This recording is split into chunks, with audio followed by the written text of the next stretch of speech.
Bonsoir donc à toutes et tous. Écoutez, je suis Julien Météo, hein, ravi de vous retrouver pour faire un nouveau point. Alors cette fois-ci, c'est un bilan, hein, plutôt, hein, concernant, cette tempête. Parce que malgré tout, malgré que j'ai pas été, si concerné que ça, enfin en tout cas pas plus que la dépression, que la tempête émis, hein, donc c'est pour ça que j'ai pas fait de vidéo sur le phénomène, j'ai quand même décidé de vous faire un bilan, hein, mon bilan personnel, sur, cette tempête parce que je trouve qu'elle a été plus forte que prévu. Voilà, je trouve, hein, de mon avis, qu'elle a été plus forte que prévu, notamment dans l'intérieur des terres, hein. Il y a quand même eu des rafales, qui ont pu, plus souvent que ce que j'aurais pensé, dépasser largement les 100 km/h par endroit. Ça a été le cas notamment à Pontarlier, hein, dans le Jura, où on a relevé plus de 120 km/h, il me semble, hein. Et, heu et comme ça, il y a eu des valeurs comme ça, hein, assez importantes, hein. Il y a eu 108 km/h du côté de Cognac.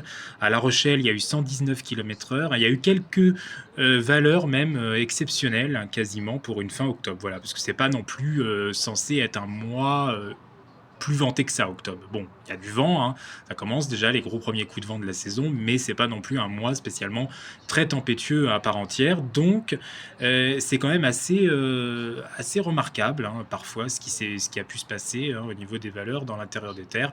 Puis bon, sur les côtes, on a eu quand même des rafales assez remarquables aussi, 134 km/h du côté de Lacano. On a eu par exemple 161 km/h aussi, et ça c'est quand même très impressionnant, hein. Je peux vous dire que franchement, si voilà, j'en connais beaucoup qui auraient aimé être sur place, hein. Moi, j'ai vu des images de Fécamp, du secteur de Fécamp. Bah, franchement, au front de mer, ça donnait bien, ça donnait du lourd. Et franchement, quand on aime les tempêtes, quand on aime vraiment les phénomènes extrêmes, je peux vous dire que ce genre de tempête en zone littorale comme ça, c'est vraiment hyper excitant de la vivre. Donc franchement, ceux qui ont pu la vivre, hein, qui sont du secteur, hein, de la Haute-Normandie, ont vraiment été gâtés, en tout cas, et encore plus ceux qui sont à Fécamp même d'ailleurs, ou sur la zone d'Étretat, toutes ces zones-là, Le Havre, le Cap de la Hève, hein, toutes ces zones-là qui sont souvent très impactées par les vents très forts, parce que franchement, les images en valaient le détour quand même. Alors,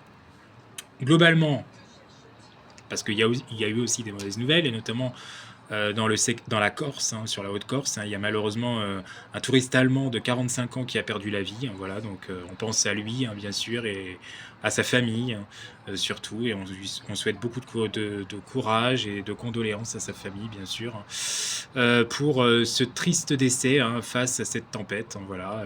Il y a eu des blessés légers aussi, quelques blessés légers, ça et là, qui ont pu être recentrés.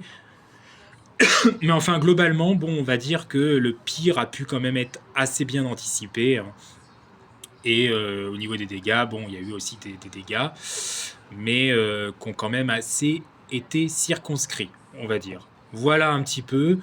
Mais donc finalement, bah oui, au final quand même, c'est vrai que la tempête en elle-même, hein, malgré tout, quand on fait le bilan ce soir, parce que là j'ai pu revoir un peu les derniers relevés, les dernières actualités, elle a quand même été, selon moi, plus forte que prévu. Je sais pas trop ce que vous en pensez, vous, de votre côté, hein, voilà, mais je trouve que moi, dans l'intérieur des terres, il y a quand même eu un petit peu plus de rafales soutenues que ce qui avait pu, être prévu. Alors on savait qu'il pouvait y avoir des rafales, notamment sous les averses orageuses, hein, qui pouvaient être localement tempétueuses, mais là, on n'était pas forcément toujours dans des averses orageuses, hein, là, tout le temps, hein, il n'y avait pas forcément tout le temps des averses orageuses non plus, et malgré tout, le vent a pu souffler quand même bien fort dans les terres. Donc voilà, et la dépression en elle-même, bah, de toute façon, elle s'est creusée depuis hier soir par la Bretagne, hein, pour refaire un peu le contexte. Et généralement, quand une dépression comme ça se creuse, et quand il y a un mouvement comme ça qui se fait par la Bretagne, hein, qui se superpose par la Bretagne, généralement, ça induit aussi, il y a un effet de colération, de colération avec la Méditerranée. Donc finalement, ce qui s'est passé en fait, hein, sur la façade atlantique et sur les côtes de la Manche, bah, finalement, c'est relié à la Méditerranée en quelque sorte. Il y a eu un déferlement aussi qui s'est fait sur la Méditerranée. Donc là aussi, il y a eu de très fortes rafales dans l'Aude, dans les Pyrénées-Orientales, dans les Alpes-Maritimes aussi, des rafales localement bien puissantes, hein, notamment dans l'arrière-pays des Alpes-Maritimes, qui ont pu localement dépasser 130, 140 km/h, même par endroit. Donc voilà un peu. Ce soir, il reste la Corse en vigilance orange. Alors le vent souffle très fort, il n'y a pas de ferry qui circule au large de la Corse. Ça va durer comme ça jusqu'à demain matin. La vigilance sera sans doute levée dès les premières actualisations de Météo France, c'est-à-dire dès 6 heures demain matin, pas avant. Donc toute la nuit, il va falloir rester quand même très prudent. Sur la Corse, on attend des vents qui seront compris à peu près entre 100 à 170 km/h. Bon, sur la Corse, vous êtes des fois habitué à bien pire, notamment sur les caps les plus exposés. Vous avez des fois dépassé 180 à 200 km/h. Donc j'ai envie de vous dire, au final, vous êtes à peu près habitué à la situation. Mais malgré tout, il faut quand même rester très prudent face à ces conditions. Puis on a encore quand même un trafic très perturbé au niveau de la SNCF. Il y a certains aéroports qui sont perturbés. Il y a certains trains qui ont beaucoup de mal à rouler toujours en direction de la Normandie. Il n'y avait pas de train encore ce soir en gare de Caen, par exemple. La circulation des trains perturbée aussi du côté d'Arras. Bref, il y a encore quand même de grosses perturbations face à cette tempête. Et puis beaucoup de foyers privés d'électricité. Les zones les plus durement impactées justement, et ça s'en est bien vérifié au niveau du réseau électrique, c'est la Nouvelle-Aquitaine, l'Auvergne-Rhône-Alpes et l'Occitanie notamment, où là il y a parfois plus de 60 000 foyers encore qui n'ont pas retrouvé d'électricité, qui n'ont pas donc retrouvé de courant.